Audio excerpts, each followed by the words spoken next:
we will study about radius ratio rule. What is radius ratio? Ratio of a radii of cation to anion means radius of cation upon radius of anion. This ratio is known as radius ratio rule. So radius ratio is equal to r plus upon r minus, where r plus is radius of cation and r minus is radius of anion. Now we know that radius of cation is always smaller than radius of anion. That's why this will be fraction and this will come always less than or equal to 1. Right? Now these are the some range of radius ratio. This will show that कि हमारे atom के अंदर, हमारे unit cell के अंदर which type of voids are present, right? So this is the range. If radius ratio in the range of 0.155 to 0.225, then that void is trigonal void, right? उसका coordination number कितना होता है? 3. Now if radius ratio is 0.225 to 0.414, then that void is tetrahedral void. Coordination number is 4. If radius ratio is 0.414 to 0.732, then type of void is octahedral void and coordination number is 6. Radius ratio is 0.732 to 1, then the void is cubic and the coordination number will be 8. So these are the examples of this type of cells.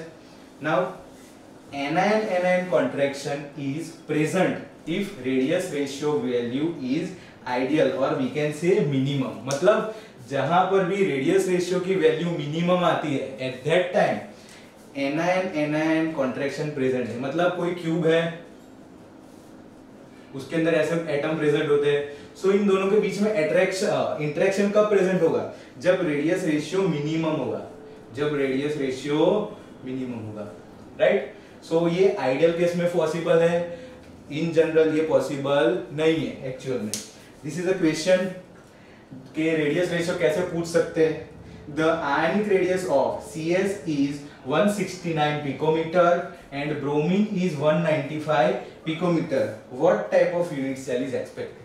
मतलब यहाँ पर cation and anion का radius दिया हुआ है. So we will find the radius ratio R plus over R minus. What is R plus? 169 upon 195. So this will come near to 0.8. So check कौन सी range में है? 0.8 यहाँ पर है भाई, है ना? So कौन सा वर्ड आएगा? Cubic word and coordination number 8. So यहाँ पर क्यूबिक वर्ड कौन से एटम में प्रेजेंट होता है? SCP, simple cubic. So कौन सा यूनिट सेल? SCP, right? या तो BCC भी ले सकते हैं भाई. BCC कैसे? BCC कि मिडल में कैटायन प्रेजेंट है और आजू बाजू एनायन है और क्यूबिक वॉइड है. So BCC is more preferable. क्यों? जो वॉइड है क्यूबिक वॉइड, उसके अंदर कैटायन प्रेजेंट है और आजू बाजू 8 एनायन प्रेजेंट है. So BCC is more preferable answer, right? So this answer is BCC. Now Miller indices. What is Miller indices? So we know that in unit cell there are number of planes are present, है ना? बहुत सारे planes present है हमारे unit cell के अंदर, number of plane. So number of planes को नाम दिया गया है कुछ कि फॉर कोई प्लेन है, इस पर्टिकुलर प्लेन के बारे में हमें बात करनी है तो हमें मिलर इंडाइसिस का यूज हम करते हैं. So Miller indices are a set of integers HKL, set of integers HKL which are used to describe a given plane in a crystal lattice के अंदर कोई पर्टिकुलर प्लेन की बात करें हम, तो वो प्लेन को डिनोट करने के लिए मिलर इंडाइसिस का यूज होता है और हम HKL के फॉर्म में लिखते हैं. और what is HKL? This are the integers, right?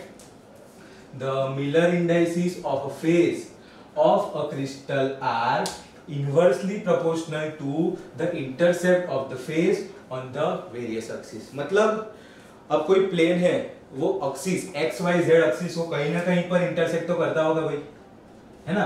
XYZ axis है, उसको कहीं ना कहीं वो इंटरसेक्ट करता होगा. तो ये जो इंटरसेक्ट है उसके इनवर्सली प्रोपोर्शनल टू होता है Miller indices, right? For example अगर इंटरसेप्ट मेरे पास है AB एंड C, तो इस पर, इसके ऊपर से अगर मुझे मिलर इंडाइसिस निकालना है तो Miller indices is inversely proportional to intercept. Miller indices is inversely proportional to intercept. Okay, now how to find Miller indices, Miller indices कैसे फाइंड करते हैं? So first write the intercept as multiple of a b c, say n a n dash b n double dash c, where n dash n double dash क्या है भाई?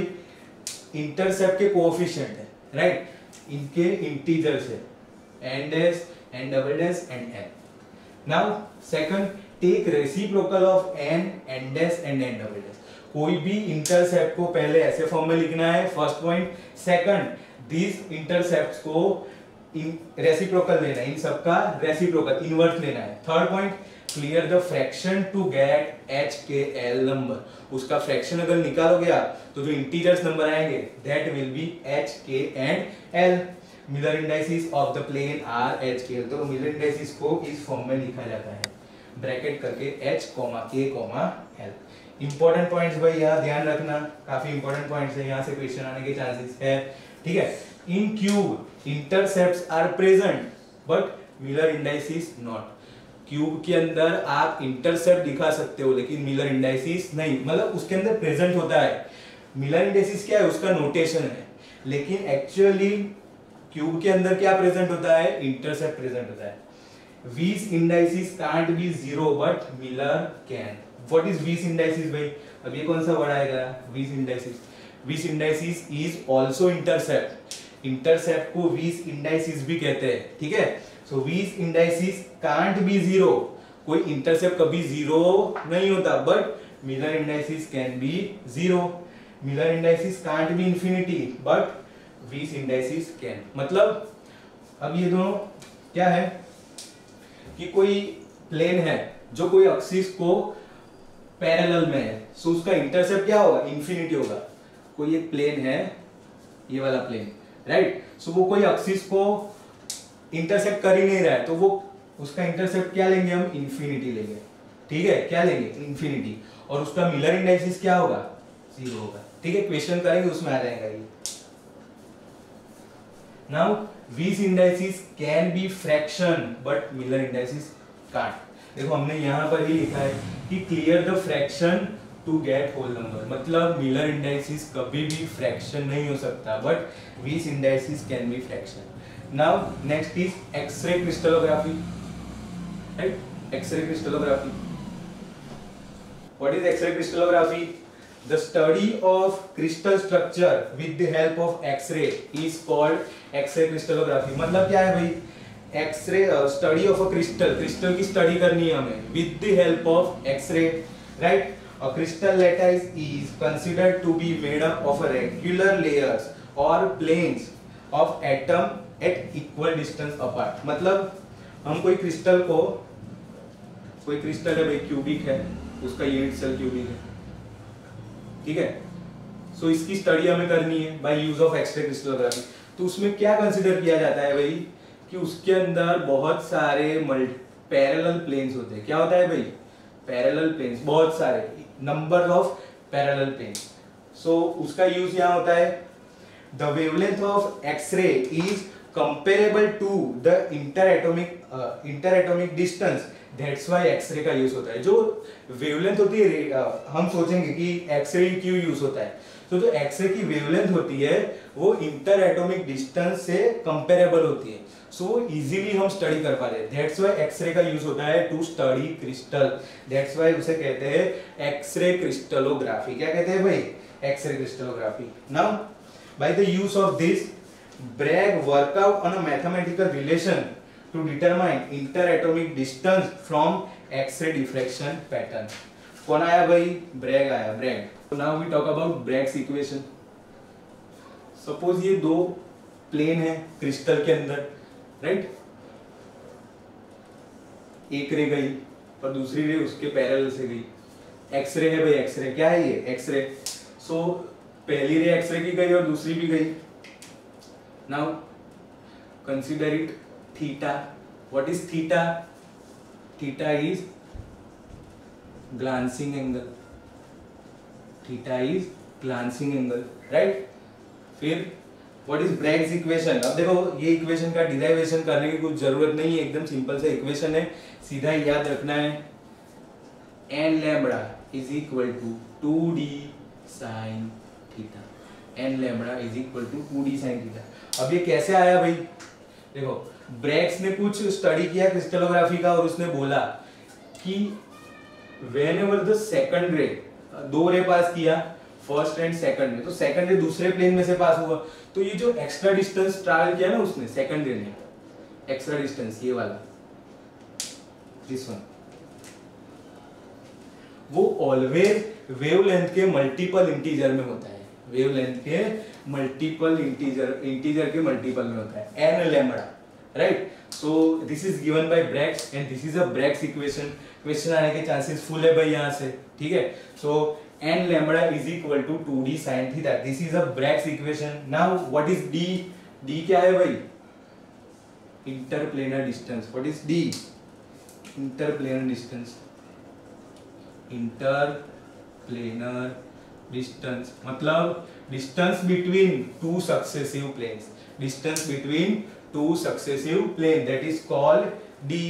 n is a integer, n is a integer, right? n can be 1 2 3 4 up to so on। अगर n is equal to 1, so that type of refraction is known as first order refraction, first order refraction, ठीक है। if n is equal to 1, if n is equal to 2, if n is equal to 2, so that is called second order refraction, ठीक है भाई। अगर आपको question में ऐसा दे दे n की वैल्यू डायरेक्टली ना दे, that n is equal to 1 और 2, ये ऐसे बोलेंगे कि this is a second order refraction, ठीक है। सो हमें माइंड में आना चाहिए that here given n is equal to 2। इस पर से क्वेश्चन है भाई, क्वेश्चन करते हैं। क्वेश्चन क्या है? Find the interplanar distance in a crystal in which, मैं क्वेश्चन लिखता हूं, find interplanar distance in a crystal in which a series of a plane produce a first order reflection from a copper ray X-ray tube. Find interplanar distance मतलब d find करना है भाई, find d interplanar distance in a crystal in which reflection is what? first order, first order का reflection हो रहा है भाई, ठीक है। reflection from a copper x-ray tube मतलब x-ray दिया हुआ है, where lambda is equal to 1.539 angstrom at an angle of 22.5 degree, right? 22.5 degree। अब कैसे निकालेंगे भाई? d फाइंड करना है। हमारे पास फॉर्मूला क्या है भाई? n lambda is equal to 2d sin theta. First order reflection है, so n is equal to 1, lambda given है 1.539 एंगस्ट्रॉम, राइट। d मुझे फाइंड करना है और थीटा गिवन है भाई 22.5 degree, right. So d will be n lambda upon 2 sin theta, n1 lambda 1.539 upon 2 sin 22। इसे solve कर लेंगे तो आज जो आएगा वो आंसर वो किस में होगा भाई? एंगस्ट्रॉम में होगा। किसमें होगा? एंगस्ट्रॉम में। क्यों? क्योंकि हमने लैम्बडा भी एंगस्ट्रॉम में लिया होगा, दैट्स व्हाई आंसर भी एंगस्ट्रॉम में आएगा। ओके, नेक्स्ट बात करते हैं भाई क्रिस्टल डिफेक्ट्स, चैप्टर का last topic crystal defects. What is crystal defect? जैसे हमने अभी क्रिस्टल के बारे में पढ़ा कि क्रिस्टल में एकदम परफेक्ट अरेंजमेंट होती है, सारे टाइप के एटम्स एकदम परफेक्टली अरेंज होते हैं, उसमें कोई भी मतलब सब इंटर एटॉमिक डिस्टेंस हाई होता है, राइट, परफेक्टली वॉल्यूम होता है उसका, परफेक्ट शेप होता है।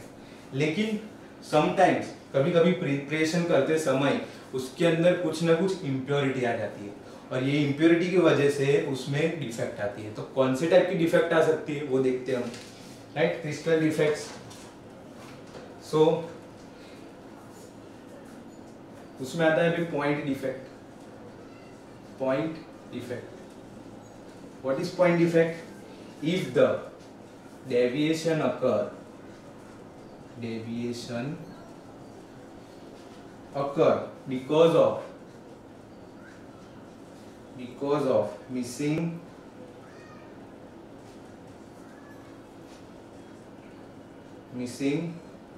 of atom,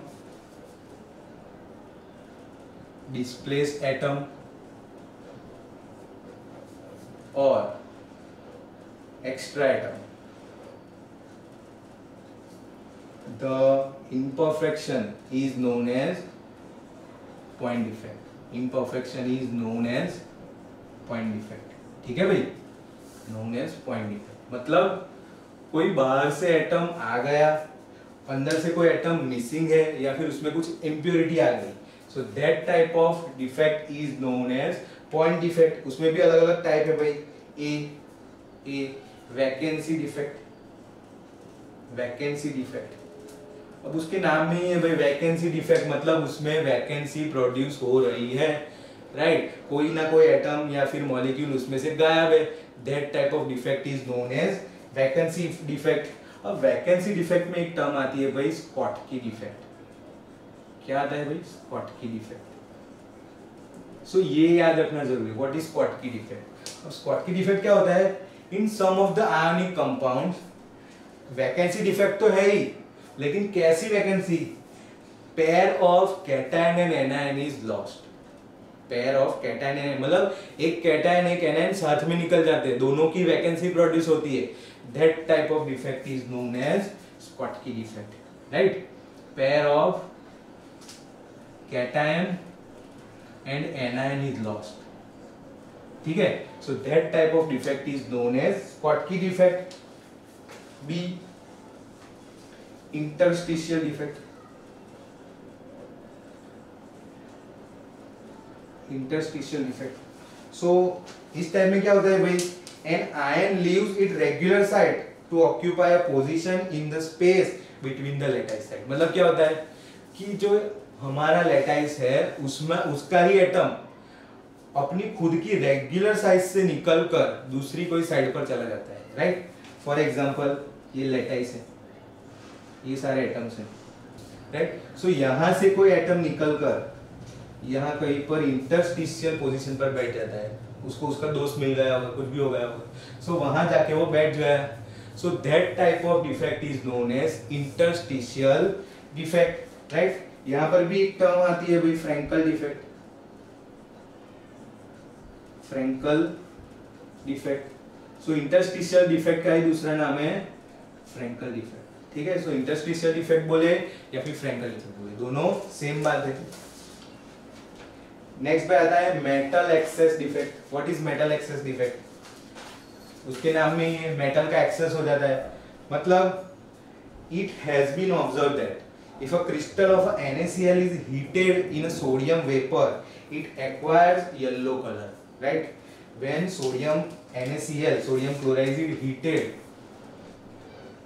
NaCl is heated in sodium vapor,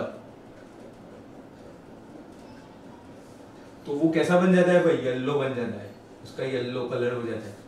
क्यों हो जाता है भाई? अब देखो सोडियम वेपर है, मतलब एक्स्ट्रा एटम्स ऑफ सोडियम उसको मिलेंगे, है ना. सोडियम के एक्स्ट्रा एटम मिलेंगे. अब सोडियम आयनाइज होगा Na+ और एक इलेक्ट्रॉन लूज करेगा, राइट. अब ये जो इलेक्ट्रॉन है वो NaCl का जो यूनिट सेल है उसके अंदर कहीं पर जाके बैठ जाएगा, राइट. उसके अंदर कहीं पर जाके बैठ जाएगा. ऐसा नहीं है कि Cl को निकालेगा और खुद वहां पर बैठ जाएगा, नहीं, वो इंटरस्टिशियल पोजीशन पर वहां जाकर बैठ जाएगा. और because of this free electron it will show colour, it will show colour, right. And this point is known as F centre, F centre और कलर सेंटर, और कलर सेंटर. ठीक है. सो कलर सेंटर या F centre की वजह से solid colourful दिखता है. This type of defect is known as metal excess defect. What? Metal excess defect. Structure of few crystalline solids. Structures of few crystalline solids. Structure of few crystalline solids, right. So कुछ crystalline solids के हमें structure देखने हैं, वो कौन सा unit cell बनाते हैं, उसका कोऑर्डिनेशन नंबर क्या है, वो सब देखना है हमें। फर्स्ट आएगा भाई NaCl, NaCl रॉक सॉल्ट, ठीक है, NaCl। सो अभी ये बात याद रखो कि इन आयोनिक सॉलिड ऑलवेज एनायन जो होता है वो यूनिट सेल बनाता है। क्या बनाता है? Unit cell. और जो कैटायन होता है वो वॉइड में फिट होता है, ठीक है। बिकॉज जो कैटायन होता है उसकी साइज छोटी होती है, राइट। दैट्स वाई जो एनायन होता है वो यूनिट सेल बनाता है। क्या बनाता है भाई? Unit cell. और जो कैटायन होता है वो ऑलवेज वॉइड में जाता है। कुछ केस में नहीं जाता, लेकिन 99% केस में यही होता है कि जो एनायन है वो यूनिट सेल बनाता है और जो कैटायन होता है वो वॉइड में जाता है। अब यूनिट सेल बनाता है मतलब क्या? सपोज NaCl की बात करें तो उसमें एनायन क्या है भाई? Cl माइनस, और कैटायन क्या है? Na plus. अब Cl यूनिट सेल बनाएगा। कौन सा बनाएगा? FCC, face centred unit cell, right. और जो Na प्लस है वो कहाँ जाएंगे? ऑक्टाहेड्रल वॉइड में जाएंगे। कहाँ जाएंगे भाई? ऑक्टाहेड्रल वॉइड में। सो यहाँ पर ये याद रखना है कि जो Cl माइनस है वो FCC बनाते हैं और जो Na प्लस है वो उसके अंदर ऑक्टाहेड्रल वॉइड में जाते हैं। अब FCC में इफेक्टिव नंबर ऑफ एटम्स कितने हैं भाई? 4 एटम्स, है ना। Total number of atoms present in FCC कितना है? 4। मतलब 4 atoms of Cl minus 4 atoms of Cl minus. तो अभी ऑक्टाहेड्रल वॉइड में कितने Na प्लस जाएंगे? देखो भाई NaCl उसमें उसका रेशियो क्या है? एक Na और एक Cl, राइट। दैट्स वाई जितने Cl है उतने ही Na होंगे। That's why 4 Na plus in 4 octahedral void, 4 Na plus in 4 octahedral void, ठीक है। सो एक यूनिट सेल में 4 formula unit of NaCl in 1 unit cell. मतलब एक यूनिट सेल में NaCl के 4 फॉर्मूला यूनिट होते हैं, राइट। बात करते हैं कोऑर्डिनेशन नंबर की। ऑक्टाहेड्रल वॉइड का कोऑर्डिनेशन नंबर क्या होता है भाई? 6। ऑक्टाहेड्रल वॉइड का कोऑर्डिनेशन नंबर क्या होता है? 6। यहाँ पर भी रेशियो क्या है भाई? 1:1, इसलिए coordination number ratio will be 6:6, ठीक है। Next caesium chloride. Next is caesium chloride, CaCl, caesium chloride. Cation क्या है भाई? Cl minus, sorry anion Cl minus ने cation is Cs plus, right. अब Cl माइनस कौन से टाइप का यूनिट सेल बनाता है? Simple cubic primitive, SCP। और ये जो होता है सिंपल क्यूबिक में कौन से टाइप का वॉइड होता है? Cubic void. कौन सा void? Cubic void, right. SCP में इफेक्टिव नंबर ऑफ एटम्स कितना? 1। सो 1 एटम ऑफ Cl माइनस, यहाँ भी भाई एक CS और एक Cl है, सो ये भी क्या हो जाएगा? 1 atom of CS plus, 1 atom of CS plus. So अगर इसके लिए लिखूं मैं, so 1 formula unit of CaCl in 1 unit cell, ठीक है। 1 formula unit of CaCl in 1 unit cell. Next भाई zinc blende, ZnS। ZnS is what? Zinc blende, zinc blende. Also दूसरा नाम क्या है भाई? स्फेलेराइट। दूसरा नाम क्या है भाई? स्फेलेराइट, ठीक है। यहाँ पर एनायन क्या है? S2 माइनस, कैटायन क्या है? Zn2 plus. अभी S2 माइनस है वो क्या बनाता है? FCC बनाता है। और Zn2 प्लस है वो कहाँ जाता है? टेट्राहेड्रल वॉइड में जाता है। कहाँ जाता है भाई? टेट्राहेड्रल वॉइड में। अब FCC में एटम्स कितने होते हैं? 4 atoms, 4 atoms of S2 minus. और यहाँ पर भी भाई एक जिंक है और एक सल्फर है, तो दैट्स व्हाई यहाँ भी क्या होगा? 4 एटम्स ऑफ Zn2 प्लस, ठीक है। अगर इसकी बात करें तो 4 formula unit of ZnS per unit cell, ठीक है। सो एक यूनिट सेल में 4 ZnS के फॉर्मूला यूनिट प्रेजेंट होंगे। Next is diamond. डायमंड में क्या होता है भाई, कौन होता है कैटायन, कौन होता है anion. So there is no cation, there is no anion, only carbon atoms are present. So carbon ही वॉइड में जाएगा और कार्बन ही यूनिट सेल बनाएगा। कौन सा यूनिट सेल बनाएगा भाई, FCC। कौन सा यूनिट सेल बनाएगा, FCC, और टेट्राहेड्रल वॉइड में भी जाएगा, ठीक है, टेट्राहेड्रल वॉइड में भी जाएगा।